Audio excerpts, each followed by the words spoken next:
salaamullaahi calaykum. Dayaxa u muuqda inay godad ku dhex yaalaan. Dayaxa midabkiisu buluuga yahay. Dayaxa buuxa. Dayaxa leh labada af ee fiiqan.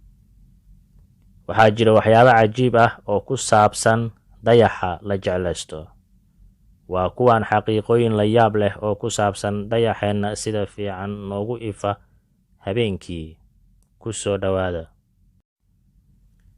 Dayaxa waxa uu ka mid yahay in ka badan 200 oo dayax oo bahqoraxeedkeena ku jira.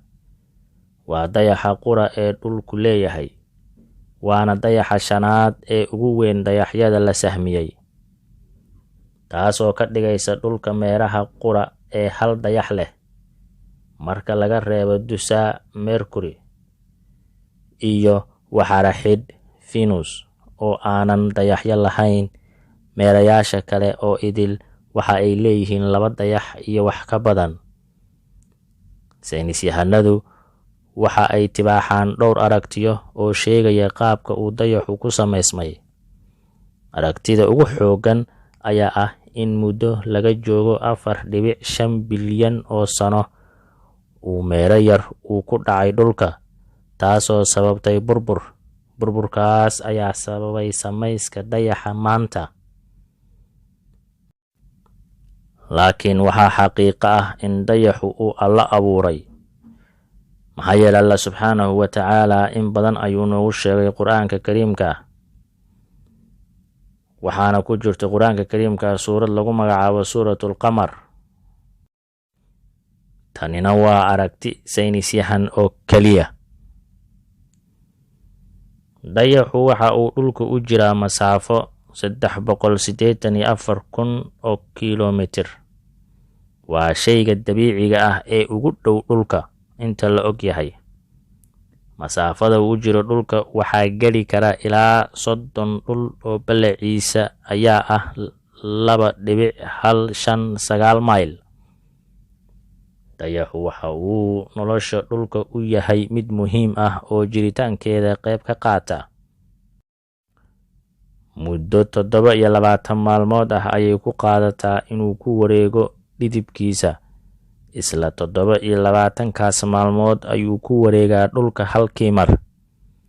Waxa uu leeyahay dayaxu 8 weji ama maraa 8daas marxaladood oo ay ka mid yihiin dayax dhalad, dayax bar iyo dayax buuxa.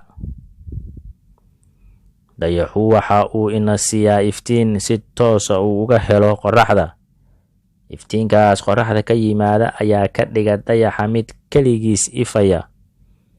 Badanaa waxaa dhaca dayax madoobaad. Waa marxalad uu sababo marka dhulku uu kala dhex galo dayaxa iyo qorraxda, taasoo sababaysa in hooska dhulku uu qariyo guud ahaan dayaxa. Annagana waxaa sunno ah markaas inaynu dukanno salaad sunno ah. Mar walba waxa aynu aragnaa hal dhinac oo dayaxa ah ama 59% oogada dayaxa. Taas waxaa sababa wareegga uu dayaxu ku wareego dhidibkiisa iyo isla dhulka. Sidoo kale inaynu aragno dayax dhalad, dayax bar iyo dayaxa buuxa oo ka mida wejiyada ama marxaladaha dayaxa waxa uu sabab ah hadba wareegga uu ku wareegayo dhulka iyo iftiinka qorraxda sida uu u helo. Dayaxu sida dhulka oo kale ayuu leeyahay buuro iyo godad waaweyn. Sidoo kale waxa uu leeyahay biyo adke ah, balse hawada oksijiin ayaana ka jirin. Markii ugu horeysay midowgii Suufiyeedka ayaa ka dejiyay dayax gacmeed oogada dayaxa. Muddo laga joogo 61 sano wax ku dhow.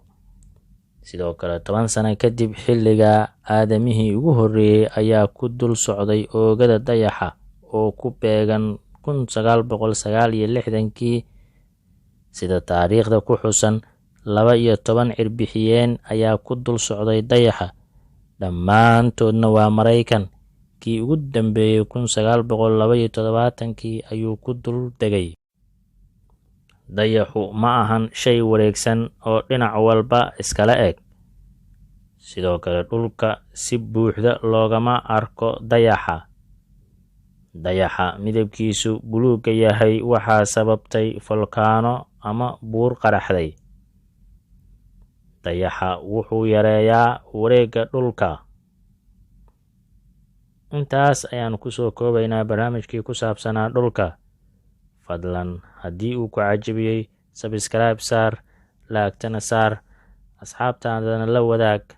Mahadsanid.